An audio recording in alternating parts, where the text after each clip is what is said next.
కాకపోతే రేపైనా మీరు నిజం తెలుసుకుంటారు. ఆ సంజు ఎలాంటి వాడన్న విషయం తెలుసుకున్న రోజున అప్పుడు నా భర్త చెప్పింది మీరు నమ్మలేదే అని ఆ రోజు కళ్ళంట నీళ్లు పెట్టుకోకపోతే నా పేరు మీనాయే కాదు. ఆ విషయం మీరు అర్థం చేసుకోలేకపోతున్నారు. ఇప్పుడు వాళ్ళ నాన్నకు జరిగిన అవమానం గురించి ఆయన అంతలా బాధపడుతున్నారు. మీ భర్తకు అంత అవమానం జరిగినా మీరు ఏం పట్టనట్టు మళ్ళీ వీళ్ళని తీసుకొచ్చారు. నేనేమీ తీసుకొచ్చినందుకు అనడం లేదు. మీ అబ్బాయికి నచ్చ చెప్పొచ్చు కదా, నచ్చ చెప్పడం మానేసి ఇటు మనోజు అందరూ కూడా మాట్లాడుతుంటే నా భర్త ఎంత బాధపడతారు. అయినా మీరు అడిగే పద్ధతిలో అడిగితే ఏదైనా జరుగుతుంది. అజమాయిషీగా అడిగించి ఒకరినొకలాగా చూడడం నా భర్తకు రాదు. నా భర్త తప్పు చేసిన వాళ్ళు తప్పు చేసినట్టే చూస్తారు, తప్పు చేయని వాళ్ళని తప్పు చేయలేనట్టే చూస్తారు.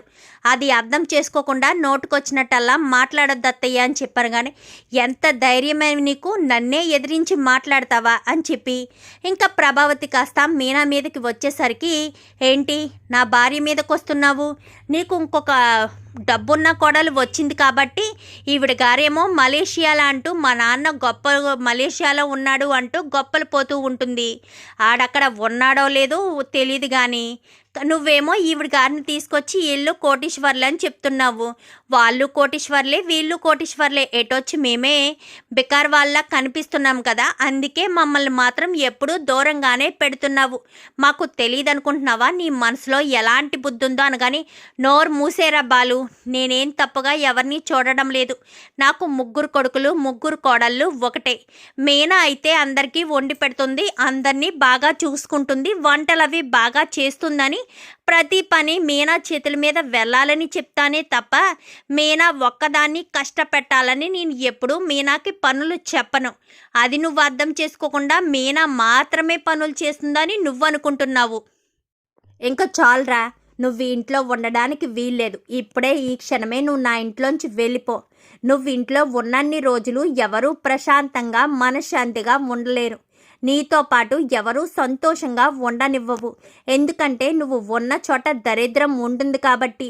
నువ్వు నష్టజాతకుడివి, అందుకనే నువ్వు ఉన్న చోట గొడవలు జరుగుతూనే ఉంటాయి. దయచేసి నా ఇల్లు వదిలి వెళ్ళిపో అని చెప్పనేసరికి, ఏంటి ప్రభా నోటుకొచ్చినట్టల్లా మాట్లాడుతున్నావు, వాడి ఇంట్లోంచి వెళ్ళిపోవడం ఏంటి అని చెప్పాను. కానీ బాగుందండి, ఇప్పటి వరకు రవి గురించి మనోజ్ గురించి అంతలా మాట్లాడుతున్నా మీరు ఏమీ పట్టించుకోకుండా సైలెంట్గా నిమ్మకు నీరెత్తనట్టు సైలెంట్గా ఉన్నారు.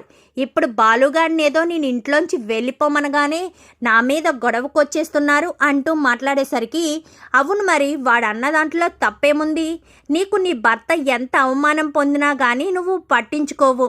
కానీ వాడు అలా కాదు. వాడి తండ్రికి అవమానం జరిగితే వాడికి జరిగినట్టే భావిస్తాడు. అలాంటి వాడిని నువ్వు ఇంట్లోంచి వెళ్ళిపోమంటే నేను చూస్తూ ఊరుకుంటానా? ఆయన ఇంట్లో వాళ్ళందరికీ తిండి పెట్టి పోషించేది వాడు. నీ పెద్ద కొడుకు తీసుకొచ్చి ఇంట్లో వాళ్ళందరినీ పోషించేస్తున్నాడా, లేక నీ పెద్ద కోడలు తీసుకొచ్చి ఇంట్లో వాళ్ళందరినీ పోషించేస్తుందా? అదేమీ చేయకుండా బాలుయే కదా కష్టపడిన డబ్బులన్నీ కూడా 1 రూపాయి కూడా దాచుకోకుండా ఇంట్లో వాళ్ళకి పెట్టడం కోసమే కదా చేస్తున్నారు. ఆ భార్యాభర్తలిద్దరే కుటుంబం అందరి గురించి ఆలోచిస్తున్నారు.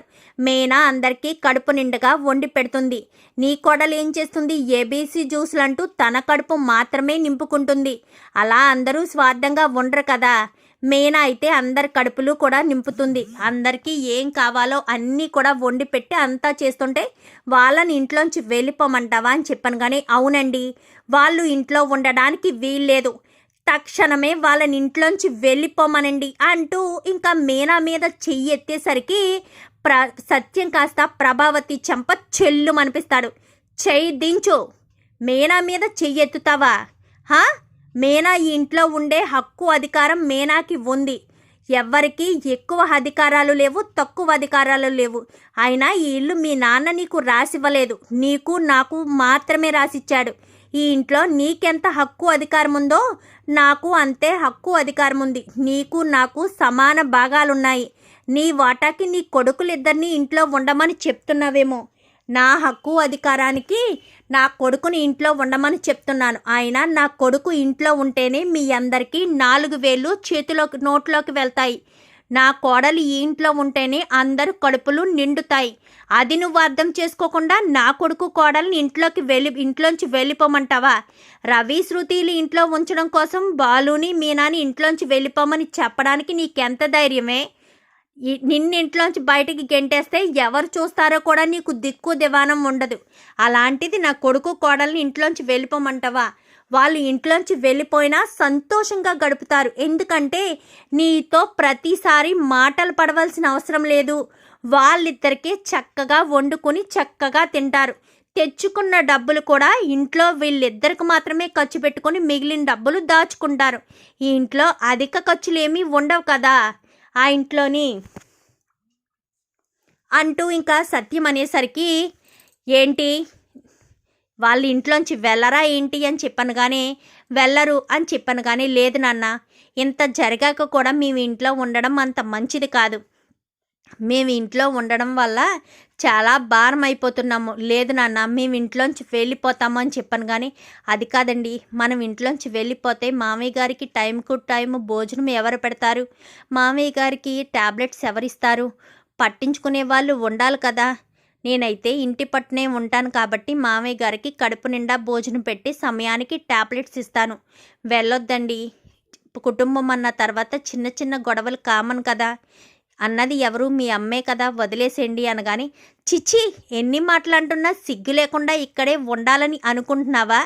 నువ్వు అసలు మనిషివేనా అంటూ మాట్లాడేసరికి మళ్ళీ సత్యం ప్రభావతి చెంప చెల్లుమనిపించి, నోర్ మూసై, ఇంకొక్క మాట బాలు మీనాని నువ్వేమైనా అన్నావంటే నిన్ను మెడబట్టి బయటికి గెంటేస్తాను. నీ దిక్కున్న చోట చెప్పుకుందేవు కానీ అని చెప్పనేసరికి ప్రభావతి కాస్త నోరు మూసేస్తుంది. వెళ్ళి లోపలికి, ఎవరి గదుల్లోకి వాళ్ళు వెళ్ళండి అని చెప్పి గట్టిగా సత్యం అనేసరికి వాళ్ళు కాస్త వెళ్ళిపోతారు.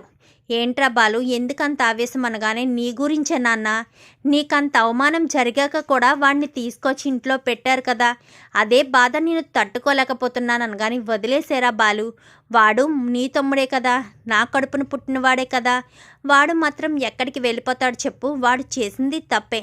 చిన్నవాడు తప్పు చేస్తే పెద్దవాడిగా క్షమించలేవా? రవిని క్షమించలేవా? ఆ అమ్మాయిని కూడా క్షమించు. పదే ఆ అమ్మాయికి నీకు మధ్య గొడవలు ఉంటే మళ్ళీ అది భార్యాభర్తల మధ్య గొడవకు దారి తీస్తుంది. వదిలేసేరా, జరిగిందేదో జరిగిపోయింది.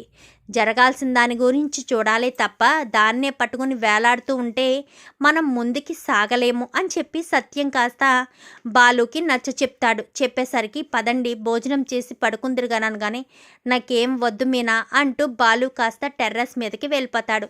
తీసుకువెళ్ళమ్మా, వాడు అసలు ఆకలికి ఉండలేడు, పైగా ఉదయం అంతా కష్టపడి వచ్చాడు, వెళ్ళి వాడికి భోజనం పెట్టు అని చెప్పి సత్యం అనేసరికి, సరే మావయ్య అంటూ ఇంకా మీనా కాస్త కంచంలో భోజనం పట్టుకుని వెళ్ళి బాలుకి తినిపిస్తుంది.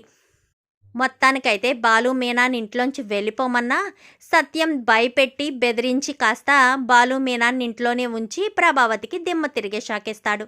చూద్దాం మరి రాబోయే ఎపిసోడ్స్లో ఇలాగే జరగాలని మీరు కూడా కోరుకుంటే వీడియో నచ్చితే లైక్ చేయండి, ఛానల్ని సబ్స్క్రైబ్ చేసుకోండి, పక్కనే ఉన్న బెల్ సింబల్లో ఆల్ పై క్లిక్ చేయండి. ఇలా చేయడం వల్ల అందరికంటే ముందుగా చూడవచ్చు.